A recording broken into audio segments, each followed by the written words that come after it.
This is the B-side, B-side, B-side, the marriage. This is the B-side, B-side, B-side, the marriage.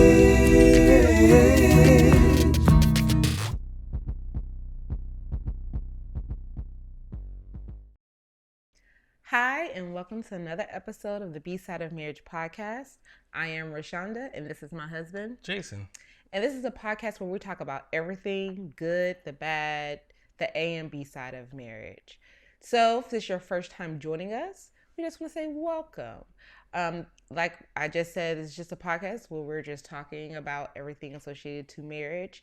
And we're glad to have you on board. So please remember to like, share, and subscribe, and also follow us on all the things. Okay. So the way we like to start off our podcast is by sharing either an A or B side moment from our week. And so let's explain a little bit for any new people what an A or B side moment is. Okay, so A side is something great or something that's more positive that's associated with marriage, and the B side is kind of like real life that's not as pleasant associated with it. Oh, but actually before we go into our A and B side moment, I want to just check in with all those impacted by Hurricane Nicholas that just came through in Southeast Texas area. Now I think it's heading toward Louisiana. Anyway, just wanted to let you know that our thoughts and our prayers are with you guys. We dealt with it last night. So just want to know that we were here in our prayers. Yeah. I guess that kind of ties into my B side. Because I'm doing B-side moment this week. There's still been a lot of changes going on in our household, and then today, the day that we usually record our podcast, the school district shut down. So all the plans that we had, and like literally this was like a really good week because me and Jay sat down. It was Sunday? Yeah. Wait. Or Saturday. It was Saturday before I went to work. Yeah. So we sat down on Saturday and was just like, okay, we know there's a lot of scheduling that needs to be done for this upcoming week. So we sat down, we made a plan on, what we were going to do and how we were going to navigate. And then, actually it started as a tropical storm that came out of nowhere. Mm-hmm. And then all of a sudden was like, hurricane coming straight to you. It's like, okay, great. School district's like, we're shutting down.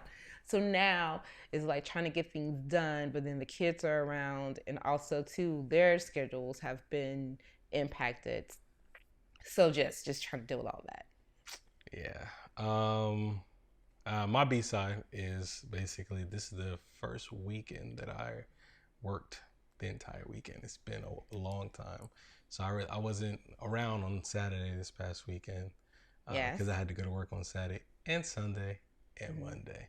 So, and it was, and I guess it ties into the hurricane that just passed through as well. Like, had a little PTSD from the freeze that we had. Yeah. So, like my boss had asked me, do I want to get a hotel? And last time I got a hotel, my family was at home by themselves for pretty much almost 26 hours. I don't know. It was really a long time without me, with no power. So I was like, I'm not gonna do that. I'm going home. So I came home last night, took my time, didn't rush, but I got home. Yeah. So that's mine. Mine was B-side as well. Yeah. Well, I think we definitely both had PTSD because when you called and he was like, guess what? My boss just asked me, and I was like, to get a hotel room. And all those memories came back to rushing back real fast. Having to deal with all these things. Yeah. So. Yeah. All right, moving right along. Don't want to live in that moment too long. Yeah. So what are we talking about today? So what we're talking about is I'm part of like a marriage group that's on Facebook, and one of the questions, this is more going to be, it's not I guess it's not going to be where we kind of give you some, I guess, tips. I don't feel that. I think it's going to be more of a conversation. So the question that they posed was, why do couples give up on their marriage? Okay. So I have some ideas. So it's So how do you want to do this? You're gonna say something, and then you want me to say why, or I guess just how do you want? Honestly, okay, let me start, and I kind of give you what what I kind of said during it, because it took me a little while to kind of like write something kind of, not say insightful. Like I just want to write really what my first thought about it. And what I wrote, everybody was just like, I got a lot of likes and people responding, talking about like, yeah, you know, a lot of people, you need to do that. So my response, yes, what was your? well, I said why couples give up on their marriage, and what I said was it's a loaded question. That was my first response. It was like, it's a loaded questions, okay? Okay. But the main thing that I kind of talked towards was individuals don't have their priorities straight. So when I said that, I was like, when you get married, you're supposed to leave your mother and father, and cleave to your spouse. You know, biblically, that's what it says. Yes. So, and even that, it's just like, do people really understand what the word cleave actually means? Okay. Now, cleave. Now, this is just something I know from past stuff we did in marriage ministry. So cleave is a two-part thing. Okay. It doesn't have one definition. It's more, it has a dual meaning. Mm-hmm. You know, so cleave means to adhere to or join to something. Then on the flip side, it also means to split like a molecule, breaking a particular bond. Okay. So, and kind of what I kind of went into is said, you know, so what that means is when you get married, you should join with your spouse. Yeah. And then on the flip side, that means you need to break specific bonds that will not grow or develop your new bond with your spouse. Okay. So again, this is kind of what I kind of told them, and I'm trying to read it, so forgive me. So it's like, meaning learning each other's differences and communicating how to incorporate that into your new life you created with one another. Meaning there will be some people in your life that you need to leave, or you may need to disconnect from them, that is not aiding in development and growth in your marriage. In simpler terms, they do not want, in simpler terms, I don't know. In simpler terms, they don't want that work, and they just expect it to happen like in the movies. That's what I wrote. I was like, what? Okay. Yeah, so that was the response. That was the response that I put out there. It was like, it's more, it's about your priorities. Like, okay, you're getting married. What's your priority now that you get married? Is it you're looking at what you see on TV, what you see in the movies, or are you really sitting down and getting ready to put that work in? And we've talked about it before. I don't want to say that work, but it is. You have to invest it. You got to invest into it. So, first thing, how do you feel about what I said? I agree. And I think I didn't know that cleave had like two meanings, but I like the part about breaking apart, because I think, so that's why I think that people that give up on their marriage, because their marriage isn't aligning to what they thought it should be. Okay. So I feel like they should break away from whatever expectations or whatever image that they thought that their marriage would be prior to getting into it. Okay. Because then that sets themselves up for disappointment when your real marriage is not aligning to this image that you have, or this image that you want to portray to others. Oh, this is how my marriage is. Okay. So I feel like it's easier to give up on a marriage when things are not aligning. Because it's like, well, it's supposed to look like this. It's supposed to be like this. It's not, so I'm out. Okay. Okay, so where does that I guess where do you feel that image comes from? I think it's just a mix of things, right? Okay. So there's movies and TV. There's social media, but there's also the marriages in which you've seen growing up or that you surrounded yourself with. Yeah. You see marriages or you see people who are married who either have things that you want in your marriage, like, oh, I like that, so I want my marriage to be like this. Okay. For example, if you see a couple who got married and they're constantly traveling, like every anniversary they're doing something big, so you're like, oh, when I get married, me and my boo, we gonna do that, and then that doesn't work out that way. Or certain situations come up like with finances, so you're not able to travel as much as them. So that's what I'm saying. You kind of, because from these other relationships or these other visions of marriage or images of marriage, you get to pick and choose in your head what your actual marriage is going to be like. Okay. But then when reality comes up, it won't match. Okay. You see what I'm saying? No, I get what you're saying. So, because this is, I guess, my thought is, if it's in your head, right? You get married, all these thoughts. It's all about communicating what you thought it was, right? It's about communicating. Also, like you just said, it's about doing the work. Like, yes, there might be I might come into our marriage having certain expectations. Okay. But if I never voice those to you, I can't expect you to just inherently know what's in my head. Okay. Right? So if I don't communicate those things, then I can't be disappointed when they don't show up in my marriage. Okay. So on the flip side of what you just said, so what if I'm not expected to know that? How does that supposed to be communicated? How are you supposed to communicate it? Like, is this something like, okay, and I'm just saying, like, we get married, and again, for me, it's like, yeah, I have an expectation of every football season I travel to go see a game every other week, and I expect to still do that. Okay. If you don't know that, and I just start doing this, and not like, I expect you to know that, oh yeah, but when we got together, I was doing this all the time. So, I'm gonna keep doing it. I'm gonna keep going to football games every other week and traveling, not just like local, but like traveling with my team.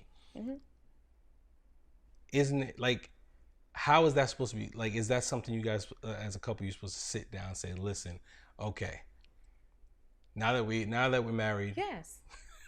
This is like, no, I'm saying that, but it's like I just said, I'm not a mind reader. You're not a mind reader. Okay. So just because you were doing something beforehand doesn't mean that you're going to continue to do it within the marriage.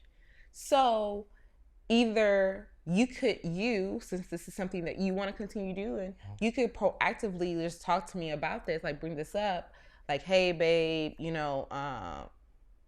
it's football season. Every other week I'm going to be out of town or whatever. And then we can have that conversation at that point. Or if I see that you're maintaining this tradition or whatever, or this routine that I don't agree with, or that is bothering me because I feel like we're not really being 100%, like, we're not communicating about it fully, then I need to bring it up and be like, babe, so I see you're going out of town every 2 weeks. I didn't know this was something that we're going to be maintaining. And then not only just addressing what the issue is, but then putting a why behind it. Like, okay, because I thought we were trying to save for whatever. So by you traveling every 2 weeks, is all this coming out of just your money? Okay. Or is this coming out of our joint account? Like, I just want to make sure that we're on the same page about this. Okay. No. So yeah, you definitely have to talk, and that's the whole thing. Like,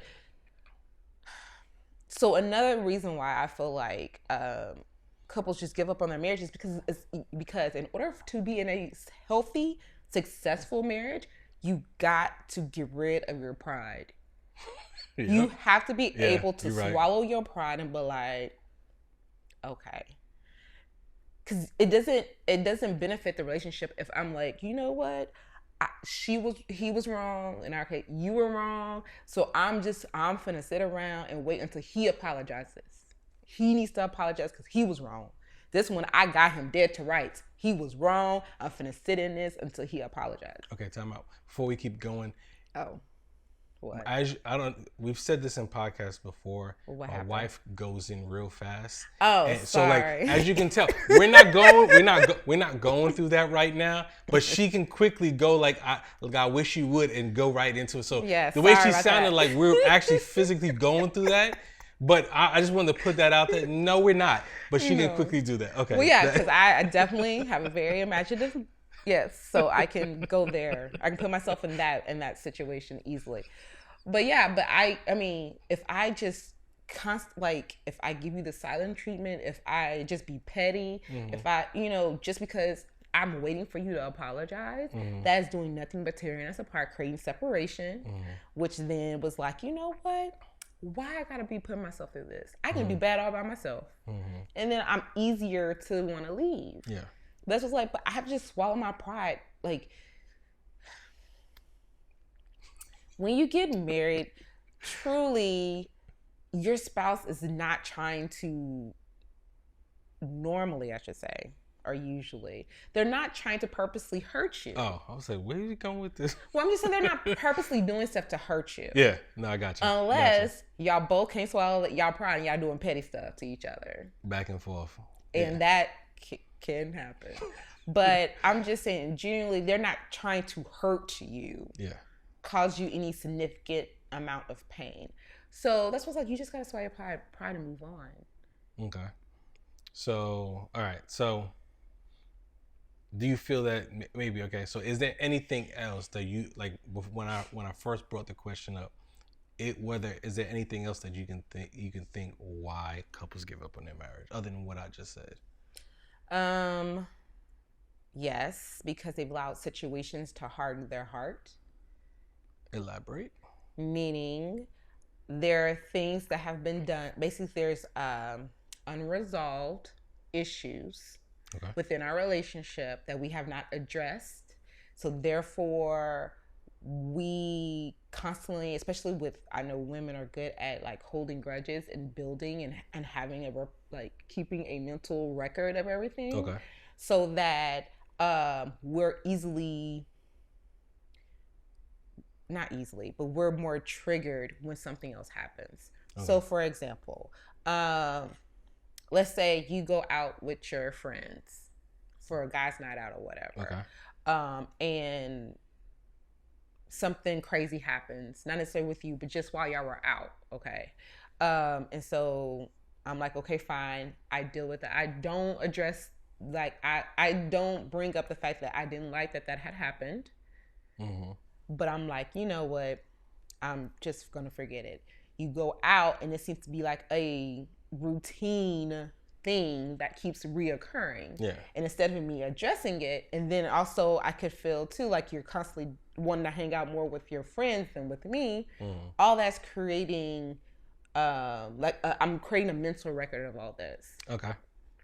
Mm-hmm. So I don't feel like you want to be with me, so therefore with my boys. Exactly, you don't want to spend that quality time with me. Yeah. And especially if that's my love language. Mm-hmm. So I'm just like, all right, cool. Especially me, you already know, stone, brick, reinforced wall is going up. Okay.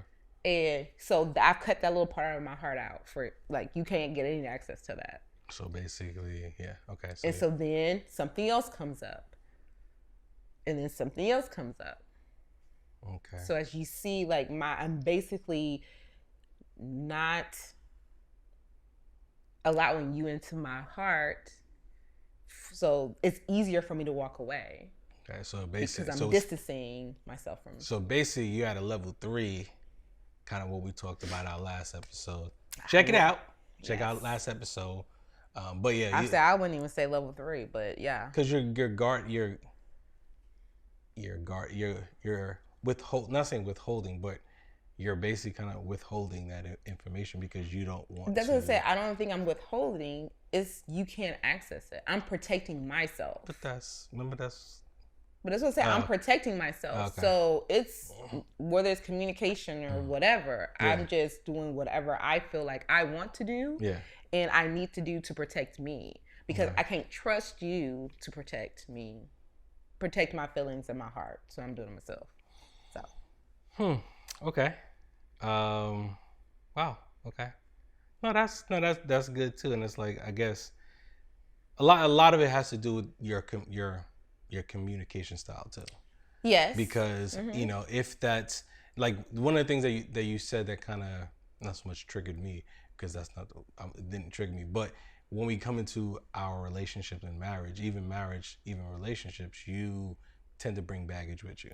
So, yes. So you're basically, you have a, you know, if it's a duffel bag, if it's a carry-on luggage, you're carrying something with you. So, like you said, you have those already in your mind of when you've been triggered before. Yeah, those past experiences. Yeah, so that's bringing that into that marriage, into that relationship, instead of, you know, acknowledging what that baggage is.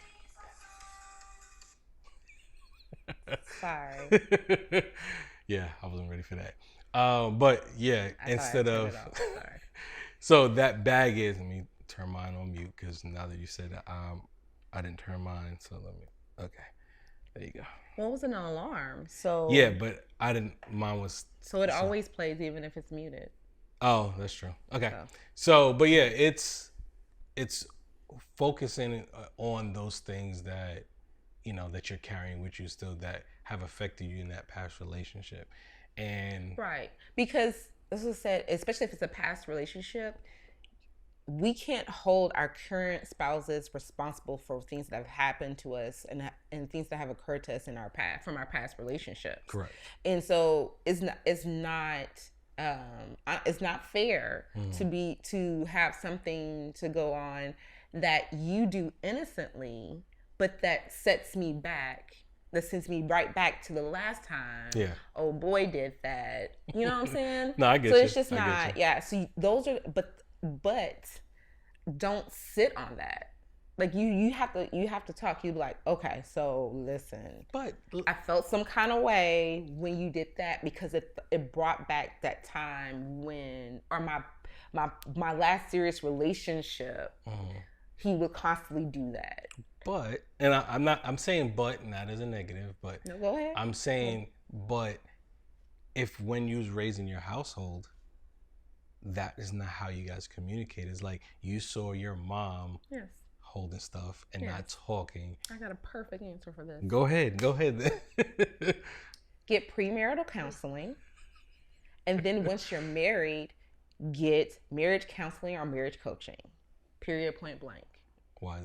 Why is that? Because, like you said, you have not only from relationships, you have family relationship, familial relationships that have impacted how you have become the person you are, or your philosophy on certain things. Correct. You need to go to premarital counseling so that you guys can address those things prior to saying I do.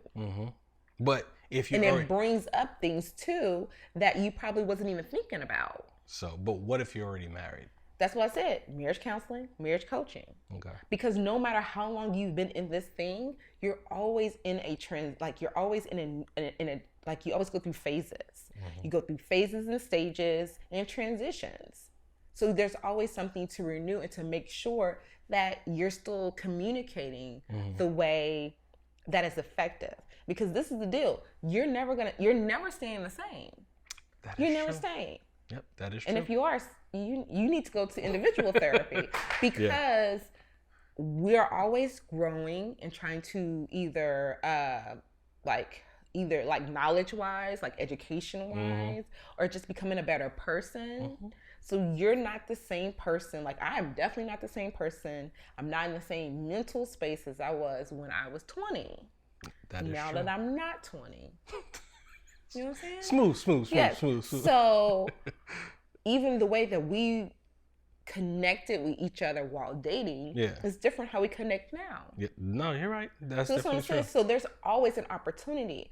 The reason why I say do marriage counseling, marriage coaching is also too that it's not like it's something that you have to do When things are getting when things get heated. yeah. When you're in a trouble situation, if you're constantly maintaining your relationship.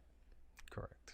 So I was listening to something earlier today, and it was just like they compared marriage with the analogy of concrete. So concrete always, and before it's poured, is constantly having to be stirred. The moment it stops being stirred, it's hardened because that's where you want it to settle and become hard. So it's just like marriage. Marriages, if you don't keep stirring it constantly, putting in the ingredients like love, care, all the good stuff, and constantly keep it moving, it's going to be stagnant. It's going to get hard. It's going to be like at a stalemate. That's good. That's a real much. good analogy, man. Pastor Tim Ross, shout out.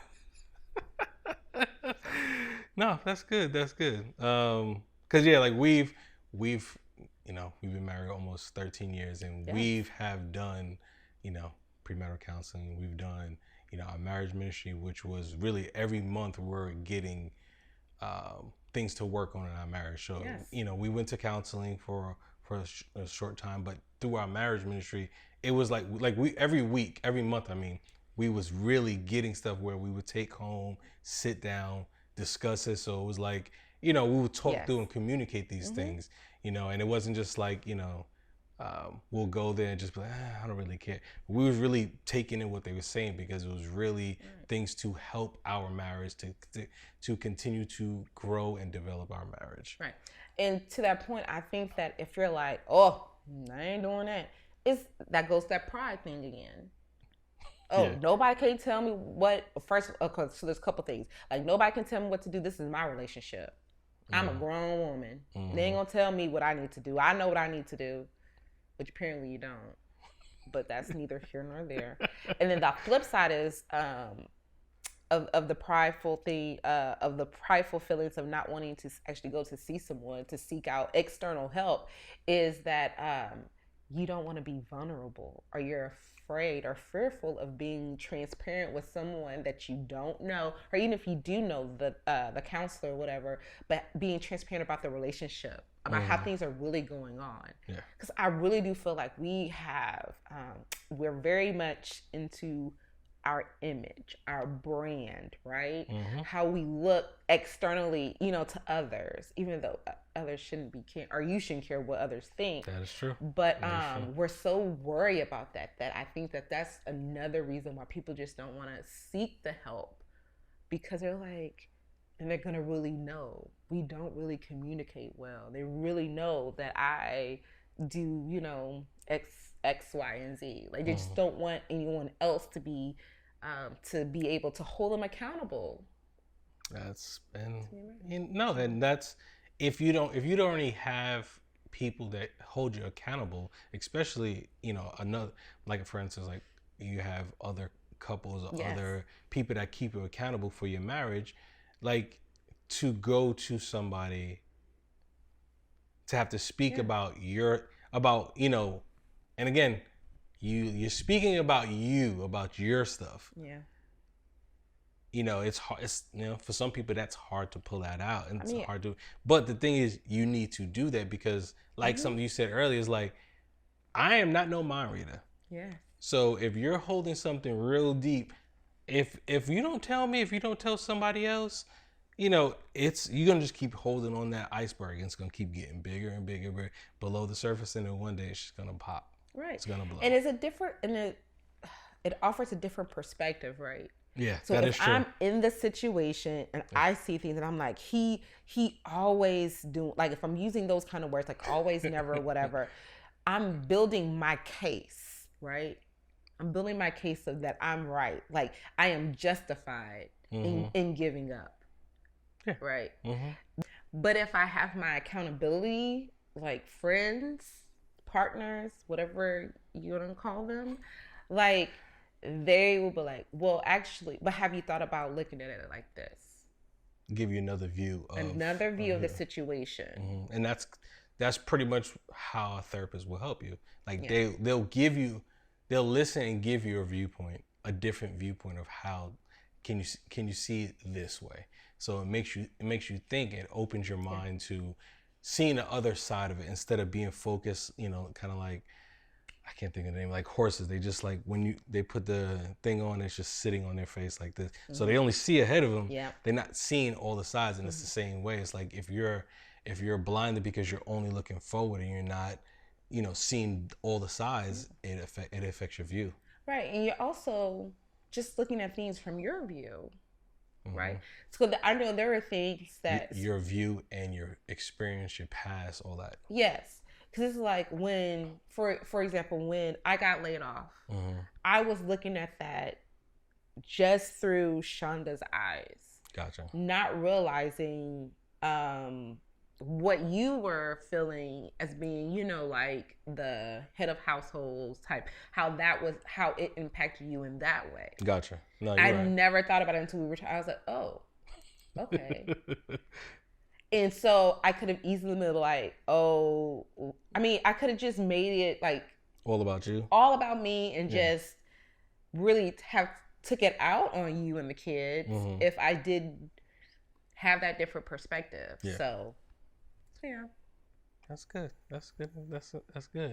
So I guess it's. So what is my advice? I was gonna say maybe advice. Because you kind of gave your advice, like get a marriage coach, get marriage counseling, premarital counseling. That's pretty much what it is. No, my advice is, because what's the question? Ask me the question. Yeah. Ask me the question. Just do it. What is the question? Oh, what is the episode about? Oh, why do couples give up on their marriage? I might know why, but what I'm going to highly challenge you to is to not do it. Giving up is the easy way out. Honestly, it is the easy way out. We didn't touch the whole Bible religious portion of it. Stay tuned next week's episode. It is easy. It's much easier. I shouldn't say it's much easier. There is a belief that it is much easier to walk away than to stay in and fight for it. And I would just urge you to make sure that you are communicating. Make sure that you're swallowing your pride. Make sure that you're enlisting the help of external resources, whether that be, premarital counseling or marriage counseling, accountability partners and friends. What else do we say? And before we go in further, accountability partners are individuals that, one, how I was going to say it is, if they are not married or haven't been married, that's my first thing, is like, that is not accountability. To me, that is not accountability, because if they don't understand that, they don't understand what you may be going through, what you may be facing, that is not the right thing. To me, what accountability partner is somebody who, is going to call you on your BS. Yes. Like, it's going to literally call you on your BS and be like, no, you're not right. Go back home. Apologize to your wife. Sorry, I'm a little ratchet. So when you said BS, I thought about Real Housewives. Who's going to check me, boo? Your accountability partner is. That's who's going to check you. I don't watch that, so I didn't know. That's why. You started. I know. That's why. That's why I'm here, guys. This is why I'm goodness. here. So, but yeah, that's your accountability partner. Like, again, I would say, it's accountability is not like 80 people. It's not 30 people. Right. It's a small group that, that's going to listen to you. That's going to listen to you. like I said before, it's gonna call you on your BS, and then for me, the number one thing is they're always going to push you back to your spouse, not away from your spouse, and what I mean by that is like, yeah, you having kind of, all right, cool, let's go out to the club. Like, no, how does that help me going out to the club? What is that? Like, that's not helping my situation. Like, you want that person slash persons to be able to push you back to your spouse. And like I said, my big thing is call you on your BS, because I know myself, I get into that sometimes, but I have those individuals that tells me, no, you wrong, bro. You wrong. And then it makes me think like, you know what? I need to apologize. I need to, and not so much like say apologize, but I need to go back and tell my spouse, tell my wife, I was wrong for that. I was wrong for the way either I acted or something that I did. Correct. I lost my thoughts, so that's why I was like, oh, yeah. That's why you just got. That's where you just got thrown. You was kind of going through. Yeah, but I don't know how I was gonna end it, so that's what I said. Okay. No, I have no idea. You don't have no idea how you going. No. Okay. So. No, I'm saying I don't know what my thought was and trying to get back to it. So. Okay. So that's all right. Let's go. Yes. So. I can't. You quickly lost that, didn't you, when we was talking? What do you mean quickly? You went on a tangent. Why? When you watch it back, you go see. You went on a tangent. There was no way I was going to keep that thought through all that. Okay. So, but yeah, what we need, like I said, like my wife said, like you need to actually go. You need to have these different things. Be able to speak to somebody, have those individuals you can have as an accountability partner, seek out help, for yourself as well as for you and your spouse, couples counseling, couples coaching. And like I said, there's a lot of options out there, and it's only, look at, when you find in a therapist or any coach, you want to still find out if that fit is for you, to have conversations with them. See if that fit is for you. Okay.